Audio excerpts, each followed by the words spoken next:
Best friends Troy Driscoll and Josh Long are only minutes into a fishing trip when a violent riptide drags them out to sea.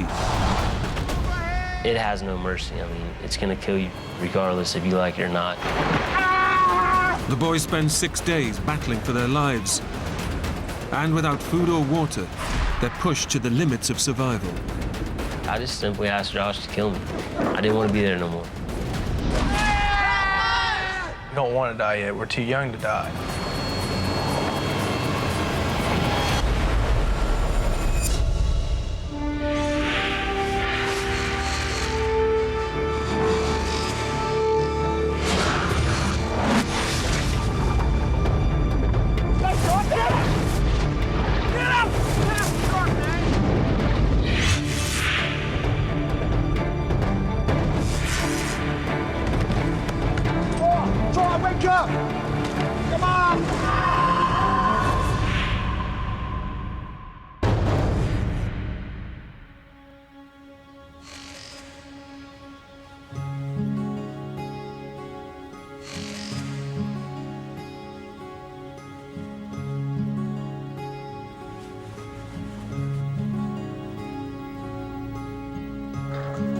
When we woke up, we were bored, you know, didn't have nothing to do. It was actually my idea to take the boat in the ocean.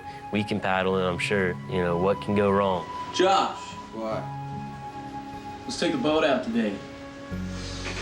In the river? Screw the river, man. Let's do the ocean. Shark fishing. Troy, shark fishing.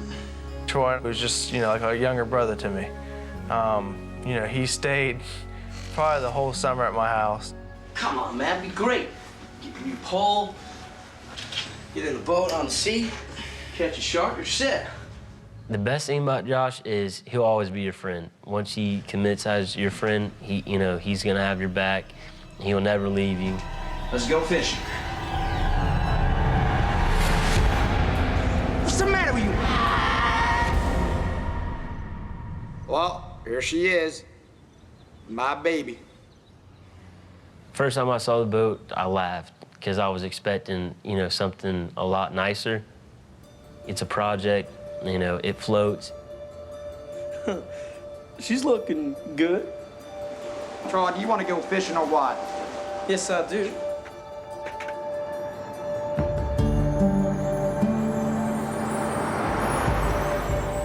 Best friends, 17-year-old Josh Long and 15-year-old Troy Driscoll, head off to Sullivan's Island, a popular fishing spot just off the coast of South Carolina. The weather was great. The part of the beach that we put in was actually very calm. Josh has only just finished rebuilding the boat. It has no engines or sail and is completely untried at sea. We actually never used the boat before we put it in the ocean. What's with the wetsuit? I know, in case you might want to swim or something. The water's still a little cold. What are you, a baby? What you say? Nothing. The two boys have fished the waters around Sullivan's Island many times before and have no concerns. We just plan on being out there, you know, just for a few hours and then going home, you know, and getting ready for school the next day. Ready? Yeah. After 3. 1, 2. No, wait! Forgot the bait. Troy, this is a fishing trip. I just had my cell phone in my pocket, and my dad's real straight about cell phones, and you know, he was paying for mine at the time, and I knew I wasn't gonna mess it up. So I just put it right back in the truck.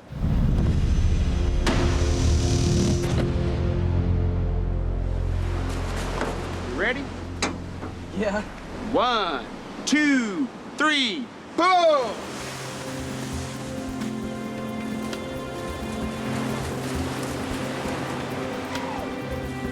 Okay, row, row, row.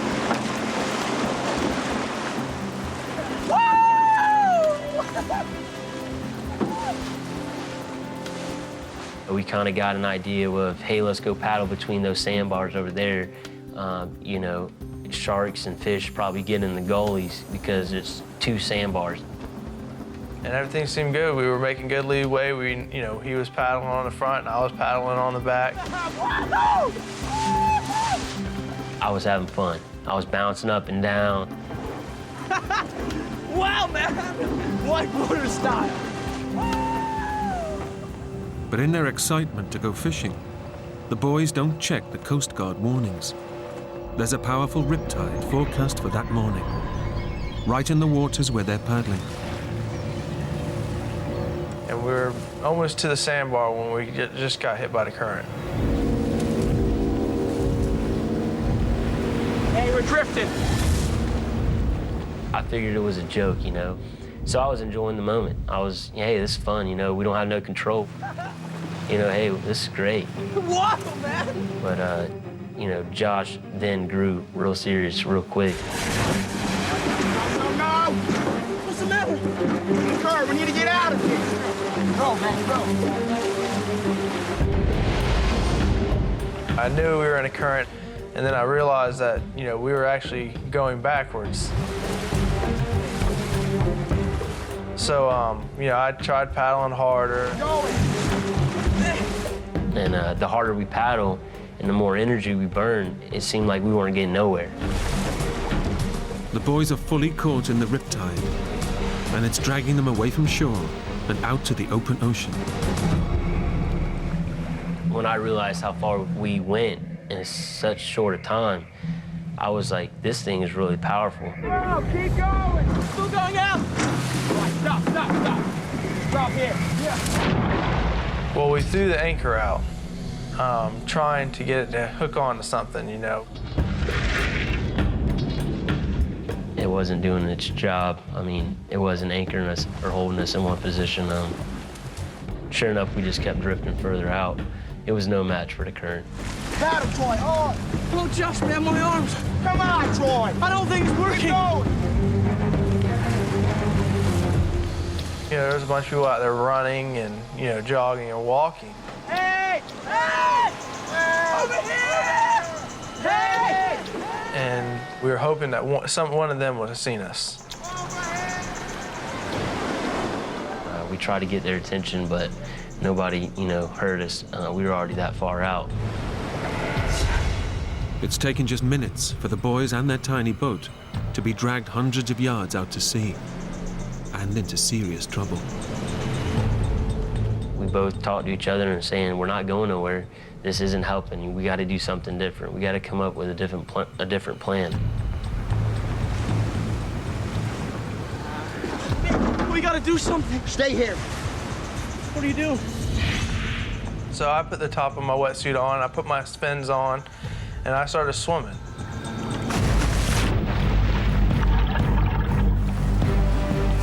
Josh's plan is to swim to the sandbar with the anchor rope and then pull the boat to safety. In a panic, Troy also tries to swim for the sandbar, but straight away feels the force of the current. John! John! I was almost there, and then I look back and see Troy struggling. Feels like something's trying to just pull me under. I just feel all my energy being sucked out of my body. And once you run out of energy and you can't swim against it, it has no mercy. It's gonna kill you regardless if you like it or not.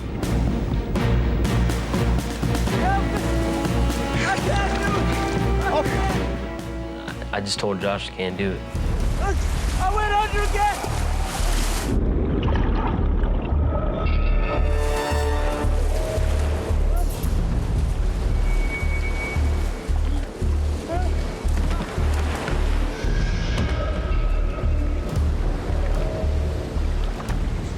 We were being pulled out to sea at a very fast pace, and couldn't do anything about it.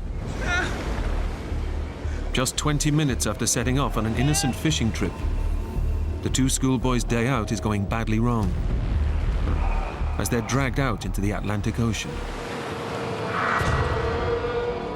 Alone in a tiny boat, they have no water, food, or mobile phones. And their ordeal has only just begun. John, get him!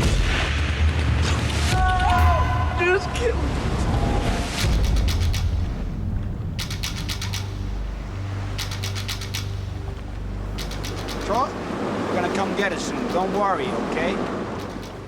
I told Troy, I said, well, you know, they're gonna come look for us. They're gonna find us. So I was like, you know, and I told him, I said, I'm just gonna fish, you know, while we're waiting. Shark fishing. Come on, man. Give me my new rod.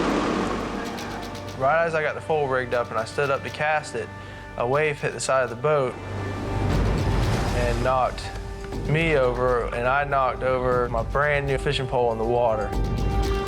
No, my new pole! No!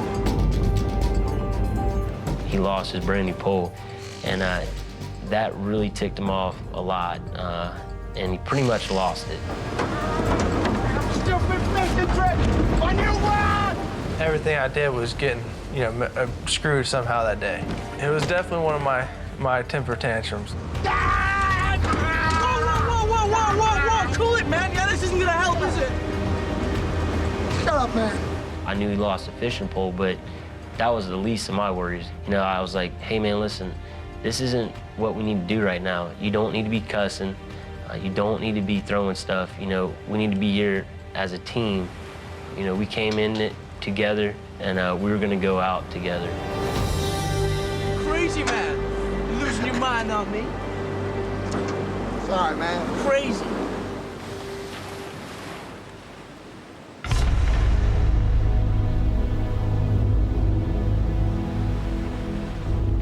As dusk falls, and with no sign of rescue, the boys begin to take stock of their situation. Josh, What? when are they gonna come? I don't know, Troy. How will they find us? I don't know. But they don't know where we are. What's gonna happen then? Are we just gonna drift around in the ocean at night? Troy. Yeah? Shut the hell up. You know, I was telling him, I was like, Troy, we've only been out here for, you know, one day. I said, they're gonna realize tonight that we didn't come home, and they'll be out here the next morning. Okay? Okay. I knew it wasn't good, you know. We don't see land, we don't have a cell phone, and we don't have food or water, but it's the first, you know, couple hours into the trip, so somebody's gonna realize, okay, the boys are not home, something's not right, and we need to go look for them. They're coming. I know they're coming.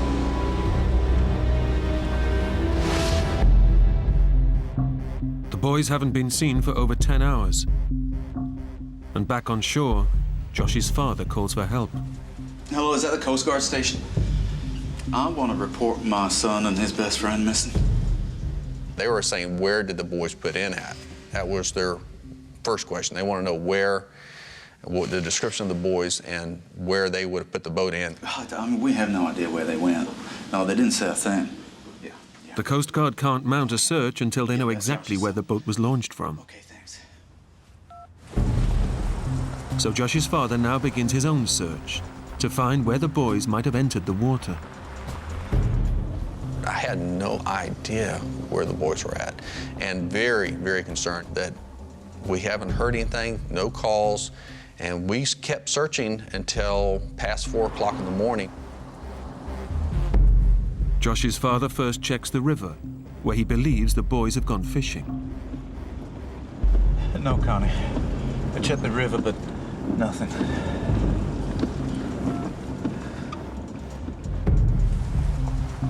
Finding nothing there, he also checks the ocean shore, close to Sullivan's Island. I went out on the beach.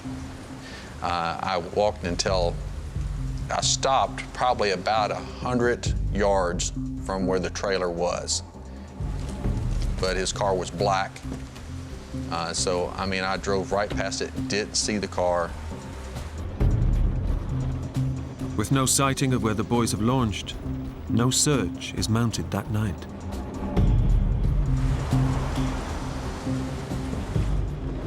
Hi, Debbie. What? What, they're not going to launch anything tonight?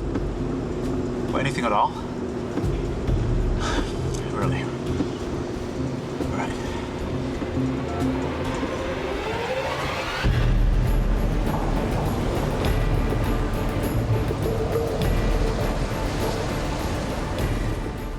Out on the ocean, The two boys are still drifting in their tiny boat. Alone, they face their first night out at sea, in the middle of a storm. The first night, I barely slept. We were very, very cold. Strong waves begin to batter the tiny boat, and the temperature plummets to below freezing. It's coming in too fast. We're all right, we're all right. When a wave would come, it would pull that side of the boat down and water would come over. Yeah. Come on. You know, it felt like ice hitting you. You know, all in all, we were, you know, freezing to death. John, keep moving. Keep moving, okay? Couldn't feel our hands. We were shivering. We pretty much, we had to cuddle with each other, you know, just for body heat. It was that bad. Suffering the extreme nighttime cold makes the boys realize just how much peril they're in. Panic turns to terror as they face up to the reality that their lives are in real danger. The first night was filled with a lot of emotion. Our mood, you know, went from being, okay, we're gonna get rescued, to, okay, you know, why are we still here? There should have been a boat, there should have been a helicopter, you know, what's going on?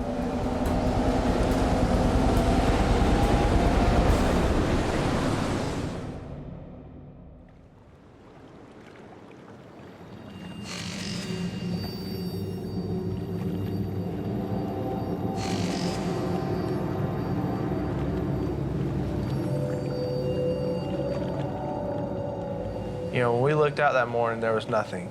We realized that we were, you know, so far off that we were gonna, you know, the land was now out of the option. I did a 360 as I twisted around and saw nothing but waves and ocean, and there's nowhere to go.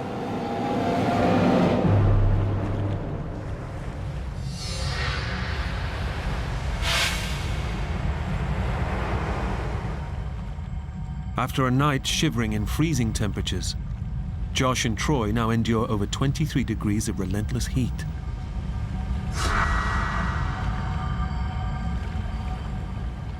We had no shade.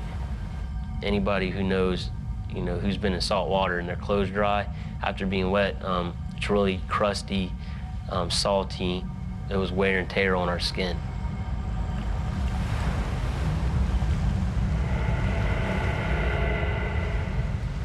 Every so often, I would get in the water. Just basically cool off in the water.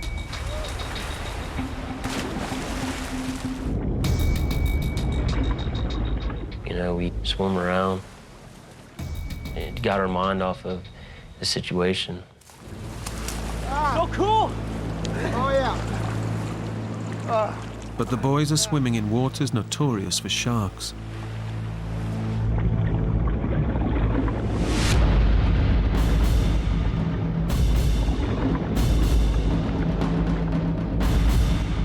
All of a sudden, we look down, and there's a shark that raced up and hit the boat. The boys realize their predicament with seconds to spare.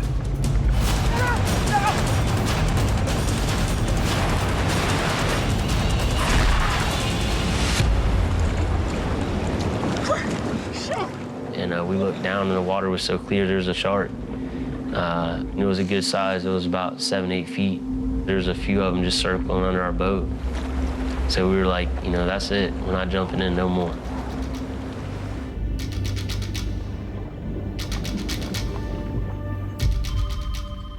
Back on shore, Josh's father receives dramatic news from the Coast Guard.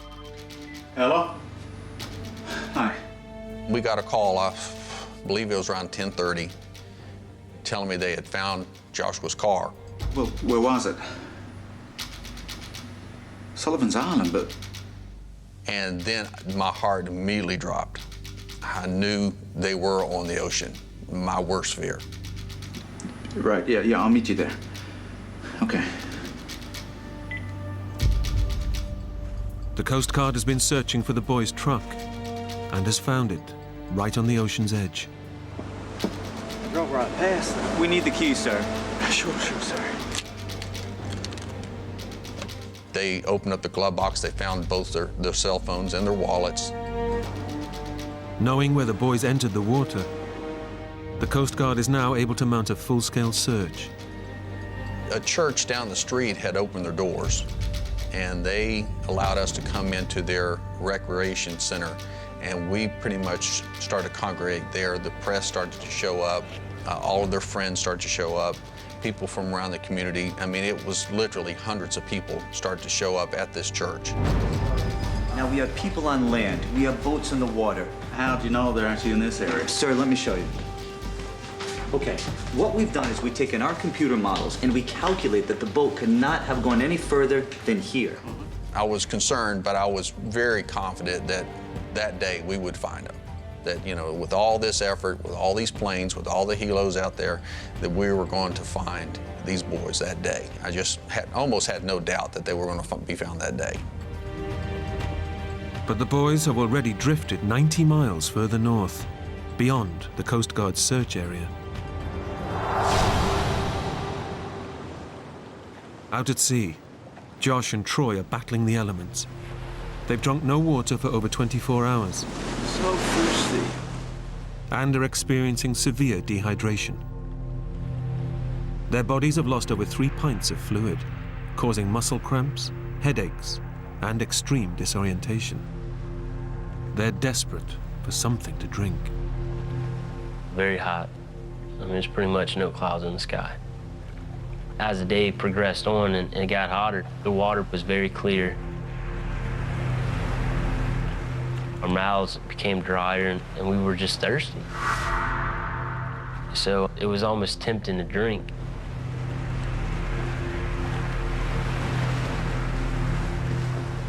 So Troy and I decided, hey, well, we'll gargle it and spit it back out. And that way you have something wet in your mouth and, you know, it'll kind of, it's cold, so it'll help us a little bit, but we won't swallow it. It wasn't good, but just have something cold in your mouth. That's all we needed. The boys know that drinking the salty seawater will dehydrate them even further. But they're now so desperate, they find it impossible to resist. It was horrible. I mean, it's a bad day when you know that's the only thing you have to drink. But what you're drinking's killing you and hurting you.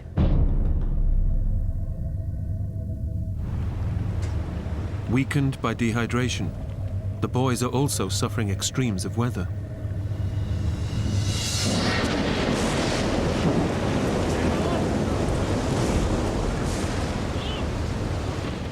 Nighttime brings another severe drop in temperature. And with no protection against the biting cold, the boys have only each other's body heat to keep themselves warm. We got to stay up.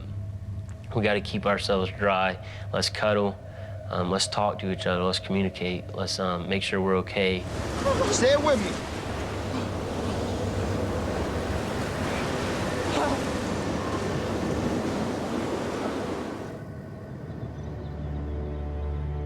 In the church, Josh's father is keeping an all-night vigil for his boy. Any news? Nothing. The Coast Guard. They're back out in the morning. You look tired. Why don't you try and get some sleep tonight? Hey, I am not sleeping whilst my son is out there. But you're gonna be no use to the boy if you fall over exhausted. Yeah, okay, come on. Let me lock up.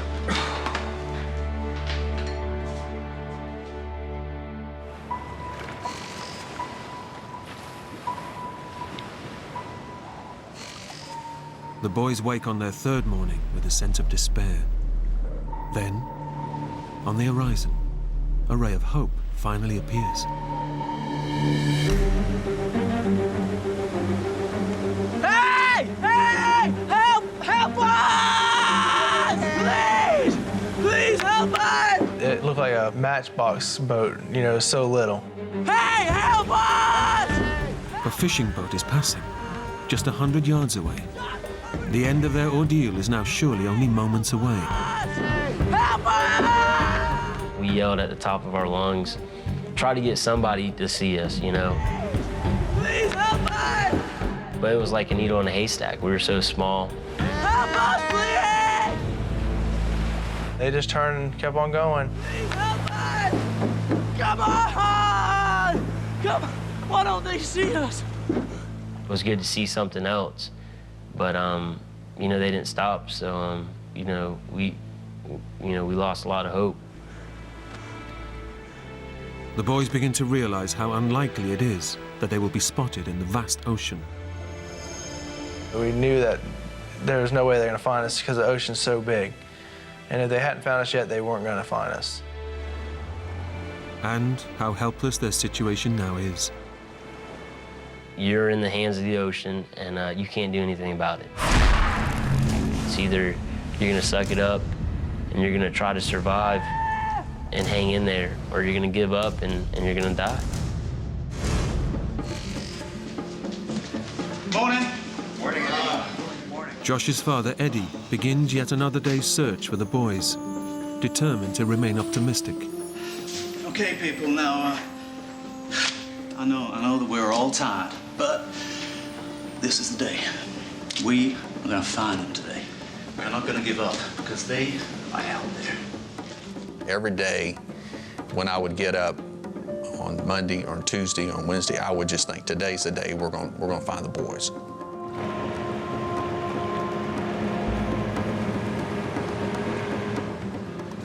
As well as the Coast Guard search, Eddie also keeps up his own lookout on the ocean. Well, the search got bigger every day. I mean, because we knew we had more distance we had to cover. The boat could have traveled more distance every day. Despite a massive Coast Guard and community search, there's still no sign of the two boys.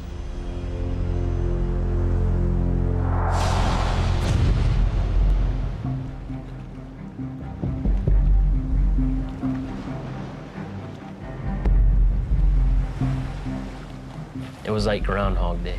Every day was the same day. You know, you wake up, there's water. There's nothing else but water. They're suffering from extreme dehydration. Only their youth and good health are keeping them alive. Well, when you have nothing to eat or drink, you know, for days, you know, it starts to really hurt, like wear on your body. I really didn't understand the meaning of starving or parched or, you know, dehydrated until then. The dehydration is now life-threatening. The chemical balance of their bodies is undergoing serious change, and they require urgent medical attention. But despite the desperate need for water, all Troy can think about is food and how hungry he is. I noticed my hands were peeling pretty bad because it was so hot. I was so dried out. So, you know, I decided to take a little piece of my skin off my hand, and I balled up and put it on a hook we had left over in the boat.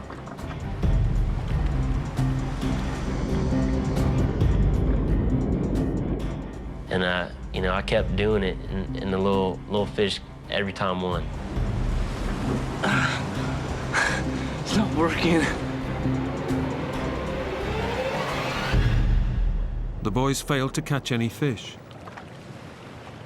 But Troy is now so desperate, he's prepared to eat almost anything. You know, I had to have something in my mouth, something that had texture, some type of meat.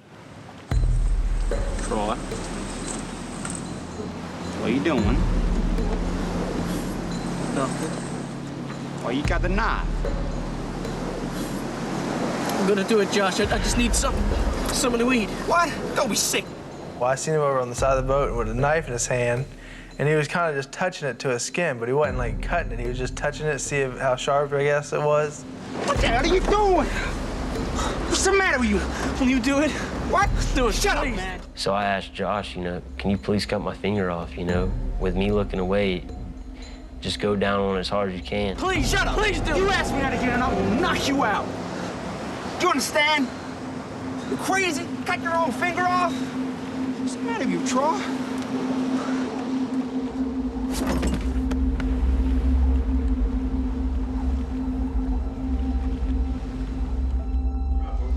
mostly islands around Charleston. Back on shore, after 3 days of searching, the Coast Guard gives Josh's father some devastating news. Anything? Nothing. Right, well, first line, we're gonna target Lake Marion. Mr. Long. Then we're gonna go down to Ashley Riverbanks. You know, they might have run aground. Mr. Long, we've been searching for 3 days. This has been the most extensive search in South Carolina's history, and we found nothing. No, you can't call off the search.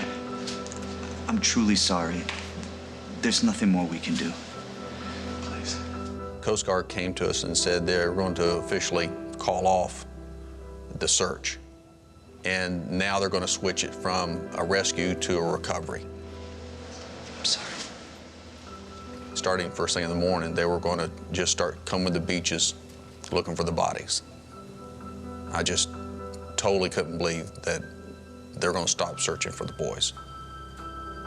It melted my heart to know my little boy was possibly gone.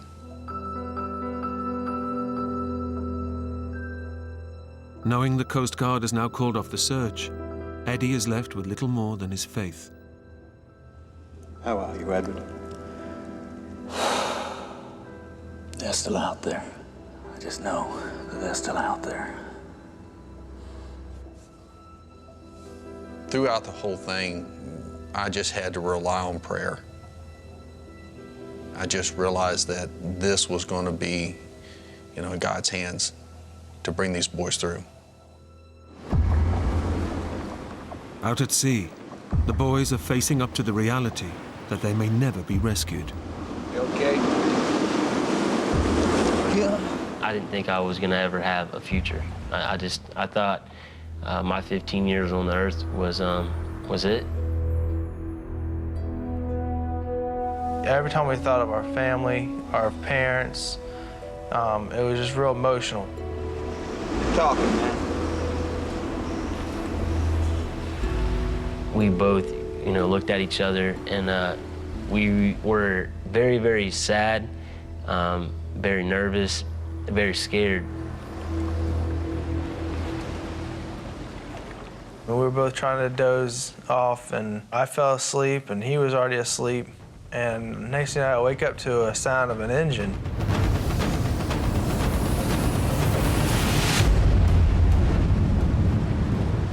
The boys have been woken by a huge cargo ship heading directly towards them. Troy, wake up! I've never been close to something that big. It was stories upon stories high. At the same time, it was so close, it seemed like I could touch it. Hey! Hey! Stop! Stop! Stop! Just as the boys had given up all hope of being rescued, it seems help has finally arrived. Stop! But the enormous ship doesn't stop and is now about to run over them. Come on! Hold on!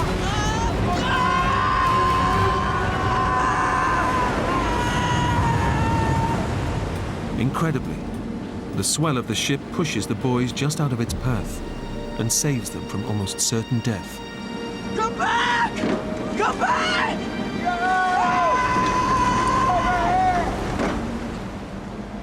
They can only watch as their final hope of being rescued disappears into the night. If they're not gonna rescue us, we're only feet away from them. They're definitely not gonna rescue us when we're, a couple hundred or 1,000 feet away. It just wasn't gonna happen. We were simply a needle in a haystack.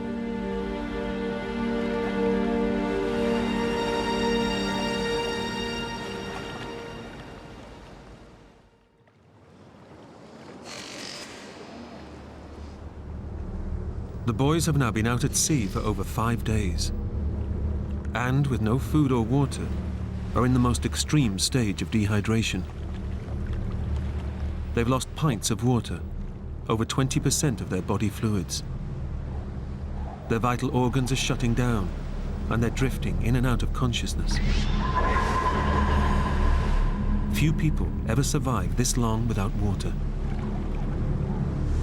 My body hurts. I didn't want to be there no more. I didn't want to be out in the middle of the water. I was suffering, and it was a slow death. I was ready to go home to God. Stop! Stop it! I can't take this anymore. Come on. It's not right. All right?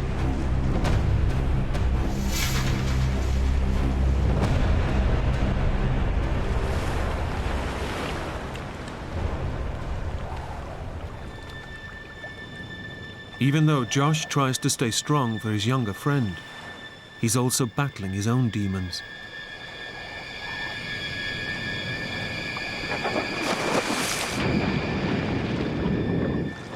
Josh? Josh? Josh? We didn't believe in suicide, but I was just swimming in the water. I just was like, if I went down as deep as I can go, you know, I swam down probably about 35, 40 feet. Josh? Josh! Josh! If a shark grabs me, don't try to save me. I was like, just let him eat me. I'm not gonna put up a fight. And then I thought, you know, what I might lose, you know, what I'm missing out as far as growing up and how my family's gonna move on without me. All those emotions run through your head. Josh! Josh! Josh! What are you doing? I came back to the surface and I was just like, you know what? I'm just gonna let God go when he wants to because I can't do it.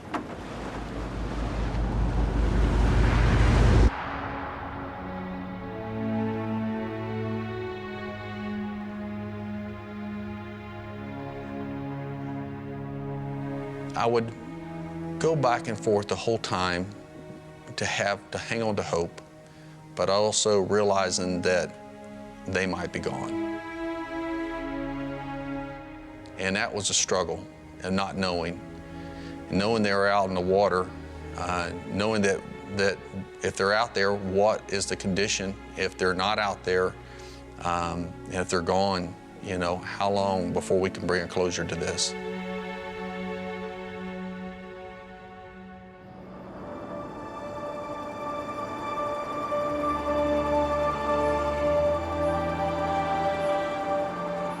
Every night when I would come home and drive down the street, someone in my neighborhood lined the entire street with bags with candles in them.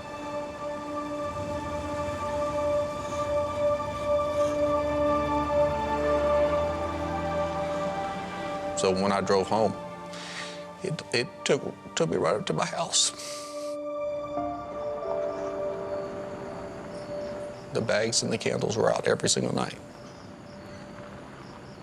I was going to have to get ready for what I thought would be the memorial service once the bodies were found.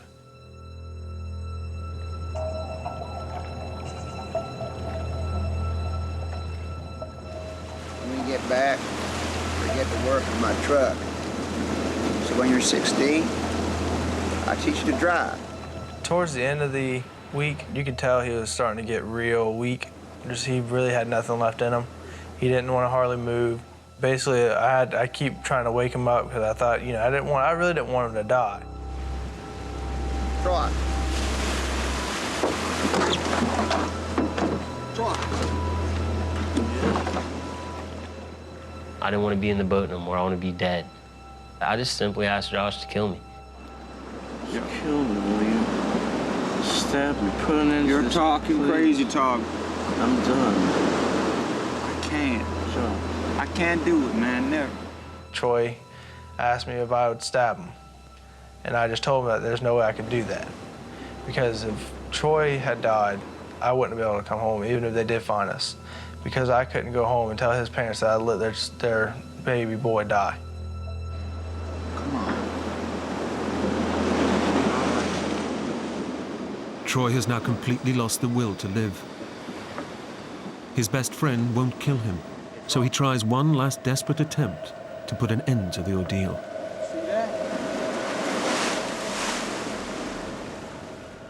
Every night you'd see like little glow-in-the-dark little balls, and they're called jelly balls. Troy now sees the jelly balls as not only something to eat, but a possible way out. If it's poisonous, you know, and it kills me, hopefully I die a peaceful, you know, a peaceful death.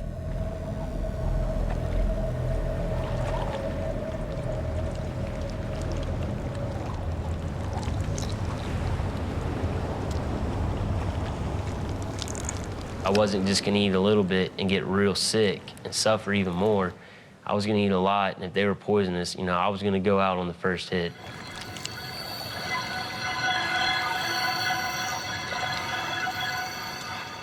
But the jelly balls have no effect. And now the boys can do nothing but await a slow, agonizing death. We pretty much realized that we were just waiting on to die. We didn't know how much longer we'd be alive.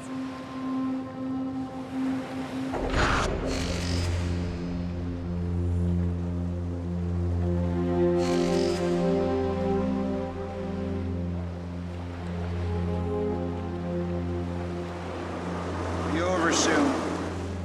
Of course, we both cried, saying, we don't want to die yet. We're too young to die. You know you're dying, but you're dying slowly, and it's painful, and it's long, and every second that you're alive, you're dying at the same time. I knew I didn't have much longer.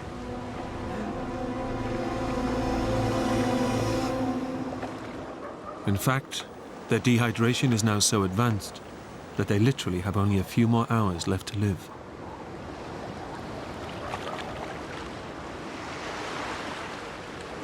We should write something down.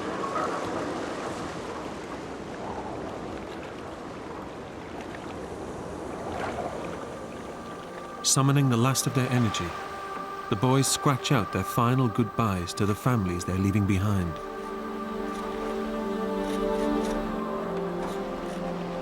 We loved them and we're sorry, and I thanked everybody for their support.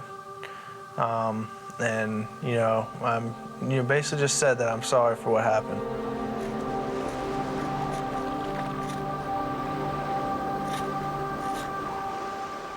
I remember writing to my mom and my dad, you know, specifically saying, thanks for everything you've done for me. Thanks for teaching me what you've taught me.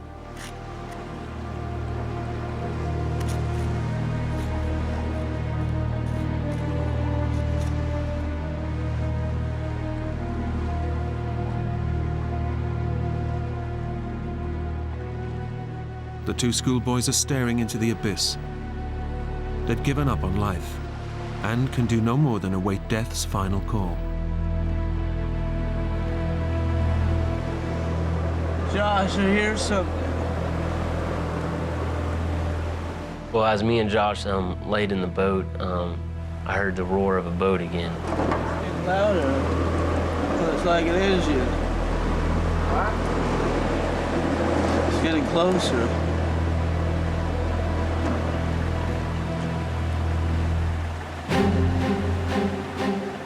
I see this huge fishing boat coming straight at us. So at that time, I, jerked Josh. I was like, you gotta get up. Josh, help us! Hey, help me! Help us! Please, help us!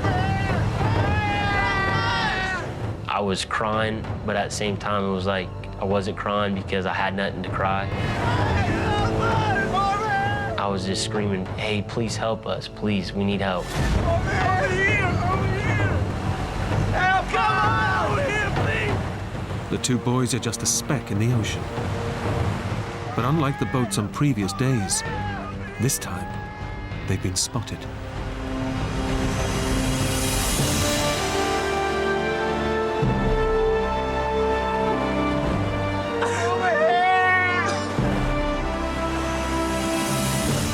So basically, we knew they saw us. We kind of just started, basically just gave each other a huge hug, and we're like, this is a miracle, I can't believe we're actually getting saved.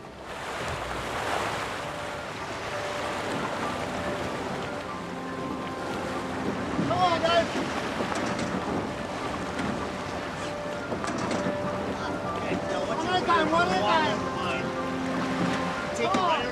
They captain reached over and, you know, pulled me up because I barely had any energy to get up. And, you know, I flopped on the deck. Some water! Some water! Get you up here! You okay? You okay? I couldn't understand them because they were whining, whimpering, happy, sad, the whole 9 yards. But one of the first things that Troy said to me, he asked me if I believe in God. And I said, well, yeah, I guess I do now. Because miracles happen. Some water with you. Some water. Hey, thank you, man. Thank you. Got you, man. You're safe now. You're safe. So lucky. Yeah. Better now, huh?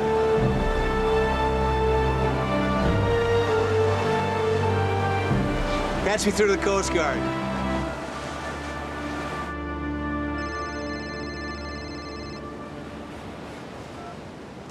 Hello? It was the Coast Guard. And he said, we have your son.